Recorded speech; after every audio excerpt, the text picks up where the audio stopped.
Mangupras sa punta kay katong atong ikupras taging semana mga pulak lang to tanan.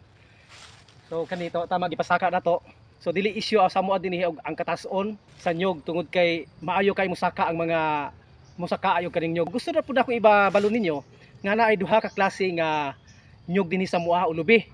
Ang isa katong gitawag nato nga takunan nga brighty mo na siya ang dwarf. Duha ka tuig pwede na siyang mamunga. Og ang kining isa makita niyo kaning taas kayo gitawag namo ni siya nga native.